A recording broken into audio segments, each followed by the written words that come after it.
इस वक्त की बड़ी खबर गरियाबंद से, जहां पर उदंती में एक बाघ मिला है। आपको बता दें कि 25 दिन तक ट्रैप कैमरा लगाया गया था, जिसमें से एक बाघ की तस्वीर कैद की गई है। आपको बता दें कि लंबे समय से बाघ होने की आशंका थी, ऐसी संशय बनी हुई थी, लेकिन ट्रैप कैमरे के मदद से बाघ की तस्वीर ले ली गई है। आपको बता दें कि मादा बाघिन होने की संभावना अधिकारी जता रहे हैं, उसके पैर के निशान भी मिले हैं और वहीं वन विभाग में उत्साह भी देखने को मिल रहा है। तो इस वक्त की बड़ी खबर गरियाबंद से, जहां पर उदंती में बाघ मिला है।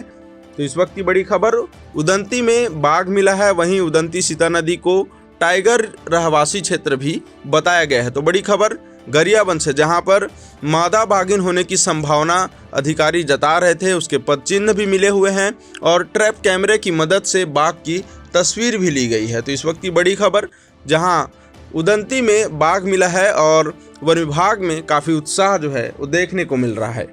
इस वक्त की बड़ी खबर गरियाबंद से, जहां पर उदंती में एक बाघ मिला है। आपको बता दें कि 25 दिन तक ट्रैप कैमरा लगाया गया था, जिसमें से एक बाघ की तस्वीर कैद की गई है। आपको बता दें कि लंबे समय से बाघ होने की आशंका थी, ऐसी संशय बनी हुई थी, लेकिन ट्रैप कैमरे के मदद से बाघ की तस्वीर ले ली गई है। आपको बता दें कि मादा बाघिन होने की संभावना अधिकारी जता रहे हैं, उसके पैर के निशान भी मिले हैं और वहीं वन विभाग में उत्साह भी देखने को मिल रहा है। तो इस वक्त की बड़ी खबर गरियाबंद से, जहां पर उदंती में बाघ मिला है।